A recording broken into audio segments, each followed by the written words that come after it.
आप देख रहे हैं इंडिया टाउन न्यूज, भारत की बात। नमस्कार, स्वागत है आपका हमारे खास बुलेटिन खबरें राजनांदगांव में और मैं हूं आपके साथ आस्था सिंह। चलिए बुलेटिन की शुरुआत करते हैं, लेकिन उससे पहले एक नजर डालते हैं आज की हेडलाइंस पर। इंदिरा कला संगीत विश्वविद्यालय को केंद्रीय दर्जा देने की मांग, संसद सत्र के दौरान सांसद ने किया आग्रह, कुलपति ने आभार व्यक्त किया। आयुक्त ने योजनाओं की प्रगति की समीक्षा की, ग्रामीण योजनाओं पर समीक्षा, कम प्रगति वाले कार्यों पर दिए निर्देश।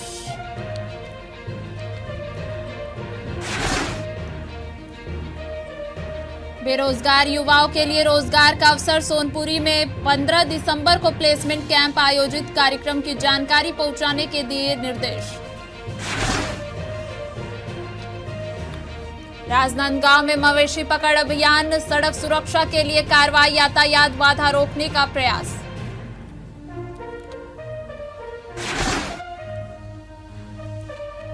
भंडारपुर में नन्हे खिलाड़ियों का जलवा, बाल क्रीड़ा प्रतियोगिता में चमकी प्रतिभा, खेल और जोश की सजी महफिल।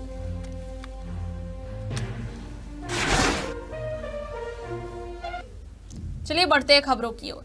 राजनांदगांव के गांधी सभागृह में उत्साहपूर्ण माहौल के बीच 3 दिवसीय राज्य स्तरीय पावर लिफ्टिंग एवं बॉडी बिल्डिंग प्रतियोगिता की शुरुआत हो गई है।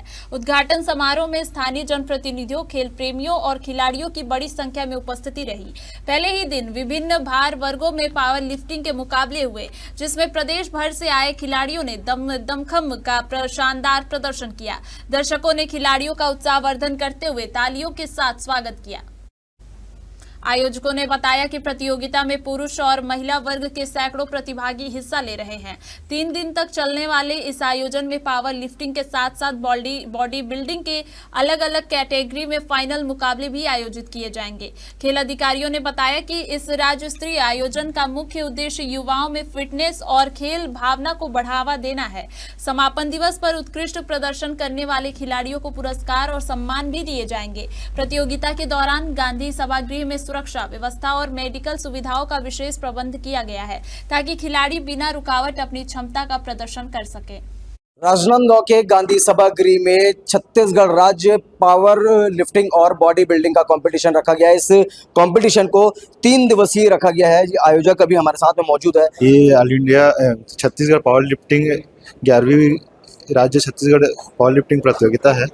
यहाँ हर राज्य के हर जिले के खिलाड़ी आए हैं। यहाँ लगभग 400 प्लस खिलाड़ी यहाँ आए हैं और यहाँ पावर लिफ्टिंग प्रतियोगिता होता है, जिसमें स्क्वाट है, बेंच है, डेडलिफ्ट, तीनों प्रतियोगिता होता है। उसमें मिला के एक विनर घोषित होता है।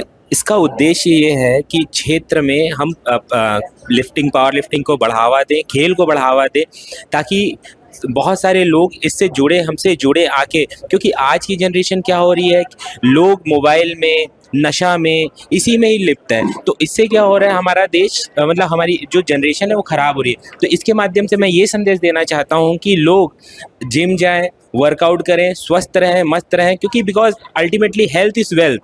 आपका स्वास्थ्य अच्छा रहेगा तो आपका सारा चीज़ अच्छा रहेगा। रजिस्ट्रेशन करवाया गया, अब तक के कितने रजिस्ट्रेशन हो चुके हैं और कितने लोगों की आने की संभावना है? अभी तक हमने रजिस्ट्रेशन चालू किया था करीबन 12 बजे से लेके अभी तक जो रजिस्ट्रेशन हो गए वो 100 प्लस हो गए हैं, 100 से ऊपर हो गए हैं। आने की संभावना है 300 से ऊपर आने की संभावना है अभी 3 दिवसीय कार्यक्रम में। मुख्य अतिथि हमारे मधुसूदन यादव जी जो हमारे महापौर है वो हैं, और उनके अलावा देवेंद्र यादव जी है, और कल जो आएंगे वो हमारे संतोष पांडे जी। तो बहुत सारे हमारे मुख्य अतिथि जो है आने की संभावना है। शहर में बढ़ती सड़क दुर्घटनाओं और आम नागरिकों की सुरक्षा को देखते हुए राजनांदगांव नगर निगम ने फिर से आवारा मवेशियों के धरपकड़ अभियान की शुरुआत कर दी है। नगर निगम की टीम शहर के प्रमुख चौक चौराहों में घूमते और बैठे मवेशियों को प्रतिदिन पकड़ने का कार्य कर रही है। नगर निगम के अधिकारियों का कहना है कि कई पशुपालक अपने मवेशियों को सड़क पर छोड़ देते हैं, जिससे न केवल ट्रैफिक बाधित होता है बल्कि दुर्घटनाओं का खतरा भी बढ़ जाता है। ऐसे में यह अभियान शहर में सुरक्षा और यातायात व्यवस्था को बेहतर बनाने के उद्देश्य से चलाया जा रहा है। नगर निगम ने आम जनता से अपील की है कि वे अपने मवेशियों को सार्वजनिक स्थलों और सड़क पर न छोड़ें और सहयोग करें ताकि अभियान प्रभावी ढंग से संचालित हो सके। शहर में जो भी आवारा मवेशी हैं या पशुपालकों द्वारा जानबूझ के भी छोड़ दिया जाता है, ऐसी भी सूचना हमको मिलते रहती है। इसके लिए 2 पार्ट में हमने काम किया हुआ है। एक तो शहर के अंदर जो चौक चौराहे और सड़क है उस पे, और एक नेशनल हाईवे के पार्ट पे। नेशनल हाईवे का जो है अशोका के द्वारा देखा जाता है और हम कोऑर्डिनेट करके उनसे काम करते हैं। और शहर के लिए हमारी टीम लगी हुई है जो 24/7 काम करती है। तो जो चौक चौराहे के मवेशी हैं उनको उठाने का काम और सड़क से हटाने का भी काम करते रहते हैं लगातार। रखने की क्या व्यवस्था? रखने के लिए अभी हमारे पास 2 गोठान हैं, तो रेवाडीह में और कन्हारपुरी में। और अभी शासन की जो गोधाम योजना है इसमें जो पहले के विकसित किए गए गोठान हैं या जो जिनमें इंफ्रास्ट्रक्चर कुछ हो चुका था उनको और करके कुल हम 4 की व्यवस्था बना रहे हैं। आने वाले दिनों में और रखने की बेहतर व्यवस्था हो पाएगी। छत्तीसगढ़ में चिचोला पुलिस ने मवेशी तस्करी के मामले में कार्रवाई करते हुए 3 भैंस और 1 पिकअप वाहन जब्त किया है। इस मामले में 3 आरोपी गिरफ्तार कर जेल भेजे गए हैं। दरअसल पुलिस को मुखबिर से सूचना मिली थी कि चूरिया की ओर से एक पिकअप वाहन में भैंस भरकर उन्हें नागपुर के कत्ल खाने ले जाया जा रहा है। सूचना के आधार पर चूरिया मोड़ के पास नाकाबंदी की गई। जांच के दौरान एक पिकअप को रोका गया जहां वाहन में भैंस अमानवीय तरीके से भरकर रखे गए थे। ड्राइवर से पूछताछ में उसने भैंस को नागपुर ले जाने की बात स्वीकार की, लेकिन कोई वैध कागजात नहीं दिखा सका, जिसके बाद पुलिस ने गवाहों की मौजूदगी में 3 भैंस और पिकअप को जब्त कर लिया। जिले में धान खरीदी की प्रक्रिया शुरू हो चुकी है, लेकिन किसानों को टोकन न मिलने या कम संख्या में मिलने की समस्या ने खरीदी प्रक्रिया को प्रभावित कर दिया है। किसान सुबह से ही अपने धान बेचने के लिए लाइनों में खड़े रहते हैं, लेकिन टोकन न मिलने के कारण वे अपना धान नहीं बेच पा रहे हैं। स्थानीय किसानों का कहना है कि टोकन समय पर नहीं मिल रहे हैं और जो मिल भी रहे हैं उनकी संख्या बहुत कम है।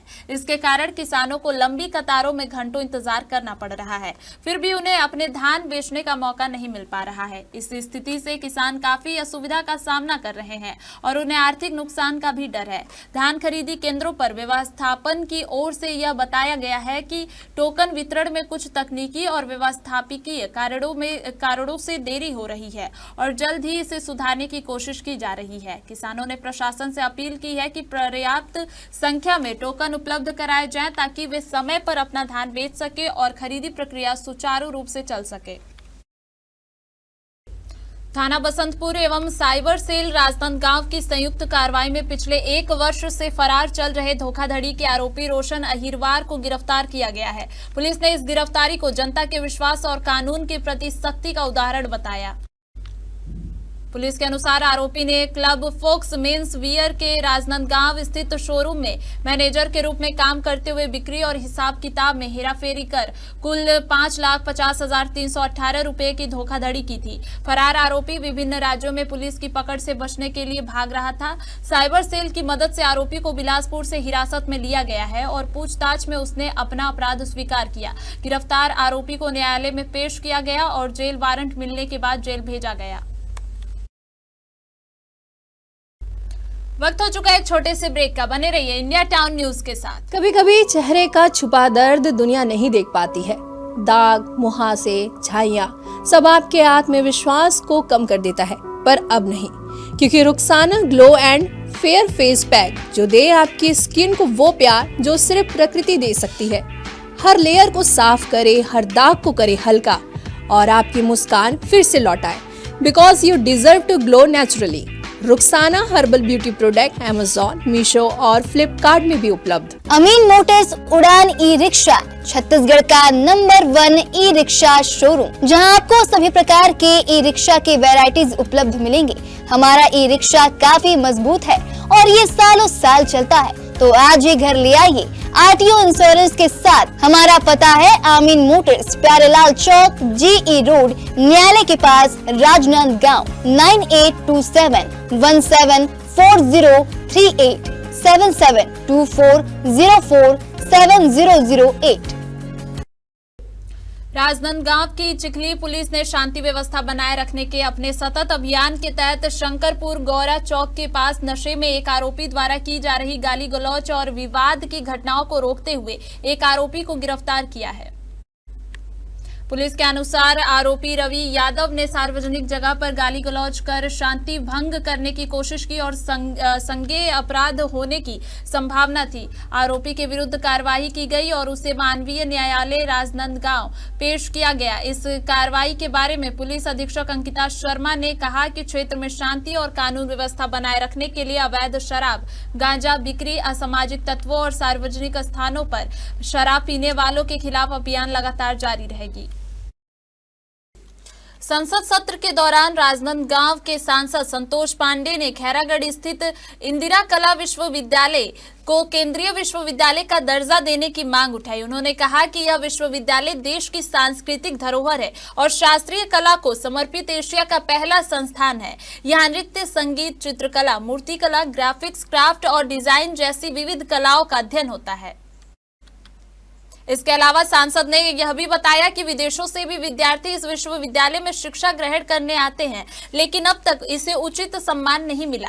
दरअसल सांसद संतोष पांडे 3 दिवसीय खैरागढ़ महोत्सव के उद्घाटन कार्यक्रम में मुख्य अतिथि के रूप में शामिल हुए थे। उन्होंने विश्वविद्यालय की आर्ट गैलरी का निरीक्षण किया और इसकी रचनात्मक क्षमता और वातावरण की सराहना करते हुए इसके विकास में सहयोग देने का भरोसा दिलाया था। इसी विषय में कुलपति प्रोफेसर डॉक्टर लवली शर्मा ने सांसद द्वारा संसद में उठाए गए मुद्दे के लिए आभार व्यक्त किया है और कहा है कि विश्वविद्यालय को वैश्विक स्तर पर अग्रणी बनाने के लिए केंद्र सरकार से समर्थन मिलना अत्यंत आवश्यक है।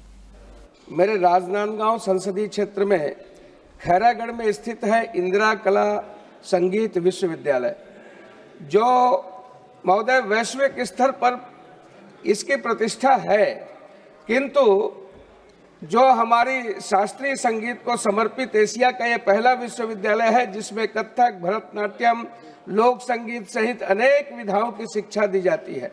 जहां विदेशी छात्र छात्राएं अध्ययनरत हैं, इसको केंद्रीय विश्वविद्यालय का दर्जा दिया जाए, यही निवेदन करने के लिए, यही मैं डिमांड करने के लिए खड़ा हुआ हूँ। और यह 14 अक्टूबर 1956 से स्थापित है। आज तक जो सम्मान मिलना चाहिए महोदय, मैं आपके माध्यम से चाहता हूं कि इनको ये दर्जा दिया जाए।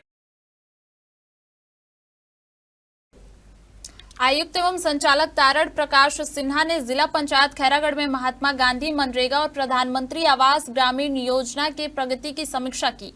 आयुक्त ने कम प्रगति वाले कार्यों पर विशेष जोर देते हुए अधिकारियों को निर्देश दिए कि सभी कार्य समय सीमा में पूरा किया जाए।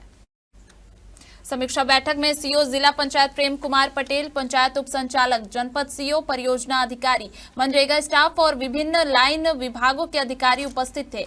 आयुक्त ने गुणवत्ता, पारदर्शिता, मजदूरी भुगतान, सामग्री वितरण और हितग्राही शिकायत निवारण पर कड़ाई से ध्यान देने के निर्देश दिए।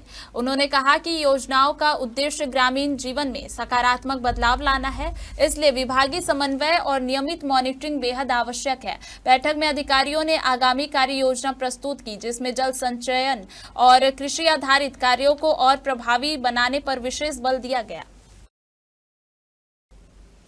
खैरागढ़ छुई खदान गंडई जिले के कलेक्टर इंद्रजीत सिंह चंद्रावल के निर्देश और जिला पंचायत के मुख्य कार्यपालन अधिकारी प्रेम कुमार पटेल के मार्गदर्शन में राज्यपाल गोद ग्राम सोनपुरी में 15 दिसंबर 2025 को प्लेसमेंट कैंप और कैरियर गाइडेंस कार्यक्रम आयोजित किया जाएगा।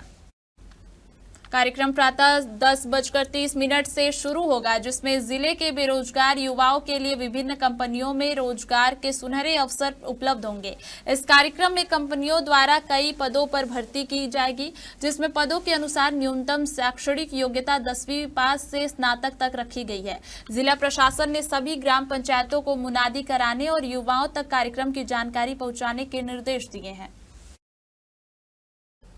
ग्रामीण अंचल की मिट्टी में खेल का जोश और नन्हे कदमों की चमक से भंडारपुर 2 दिनों तक सराबोर रहा। 2 दिवसीय संकुल स्तरीय बाल क्रीड़ा प्रतियोगिता का समापन गुरुवार को उत्साह के साथ संपन्न हुआ, जिसमें मुख्य अतिथि के रूप में जिला पंचायत अध्यक्ष किरण रविंद्र वैष्णव, जिला पंचायत सभापति बीरम मंडावी और ग्राम के सरपंच की उपस्थिति ने कार्यक्रम को और भी महत्वपूर्ण बना दिया। प्रतियोगिता में बच्चों ने दौड़, कबड्डी, खो-खो, लंबी कूद और रस्साकस जैसे स्पर्धाओं में शानदार प्रदर्शन किया। मुख्य अतिथि ने प्रतिभाशाली बच्चों को पुरस्कार प्रदान किए और उनके उज्जवल भविष्य की कामना की। इसके अलावा उन्होंने आयोजन की सफलता के लिए ग्रामवासियों और शिक्षकों की सराहना की। इस आयोजन ने बच्चों में आत्मविश्वास, टीम भावना और नेतृत्व क्षमता बढ़ाने का अवसर दिया और साथ ही भंडारपुर में खेल संस्कृति को प्रोत्साहित किया। डोंगरगांव क्षेत्र के खुर्सी टिकुल निवासी नोहरदास साहू, जो समिति प्रबंधक हैं, अपनी मांगों को लेकर राजनांदगांव कलेक्ट्रेट के सामने फ्लाईओवर के नीचे परिवार के 4 सदस्यों के साथ आमरण अनशन पर बैठ गए। जानकारी के अनुसार दीवान भेड़ी से खुर्सी टिकुल के लिए उनका तबादला कर दिया गया है, लेकिन नई पदस्थापना स्थल पर अब तक उन्हें ज्वाइनिंग नहीं दी जा रही है। लंबे समय से प्रतीक्षा और प्रशासनिक उदासीनता से नाराज होकर नोहरदास साहू ने अनिश्चितकालीन आमरण अनशन शुरू कर दिया है। प्रशासनिक अधिकारियों को भी स्थिति की जानकारी दे दी गई है। साहू ने चेतावनी दी है कि जब तक उन्हें विधिवत ज्वाइनिंग नहीं दी जाती, तब तक वे अपना आंदोलन जारी रखेंगे। सर, मैं खुर्सी टिकुल, मेरा ट्रांसफ़र हुआ है, मेरे को वहाँ ज्वाइनिंग नहीं दे रहा है। अब मैं जाऊँ तो जाऊँ क्या? अब यहाँ जैसे जवान भेड़ी में था तो वो लोग भी वापस आता हूँ तो वो लोग भी हम लोग रिलीव कर चुके हैं बोले, तो मैं अब कहाँ जाऊँ तो जाऊँ कहाँ भैया? मैं इधर कह रहा हूँ, उधर कह रहा हूँ मैं। कब आपका ट्रांसफ़र हुआ था और ज्वाइनिंग क्यों नहीं दे रहे? अब अभी 1/12 को हुआ था, उसके बाद 10वां महीना फिर हुआ है। 10वां महीना वाला भी टाल दिया, मैं दे रहा हूँ करके बोले 2 दिन तक गायब रहे, अभी नहीं किया। आप गए, क्या बोलते हो लोग, क्यों ज्वाइनिंग नहीं दे रहे? और लोग भाई पार्टी हमको नहीं मना कर रहा है बोलिए। तो क्या चाह रहे हो आप? मैं अब भूखे प्यासे मर रहा हूँ भैया, मेरे बीवी बच्चे को तो खिलाना पिलाना है ना, क्या करूँगा? मर के यही मैं अनशन में बैठा हूँ और ज़्यादा होगा तो मैं मर भी सकता हूँ। कब से नहीं दे रहे आपको ज्वाइनिंग? कितने बार? 10वां महीना से दिया था सर। 8-10 को फर्स्ट आदेश किया, उसके बाद मामला को दबा दिया, उसके बाद फिर अभी 1/12 को और आदेश किया है, उसमें भी गया हूँ तो नहीं दिया है। हमारे खास बुलेटिन खबरें राजनांदगांव में फिलहाल इतना ही। देखते रहिए इंडिया टाउन न्यूज, भारत की बात। नमस्कार। आप देख रहे हैं इंडिया टाउन न्यूज, भारत की बात।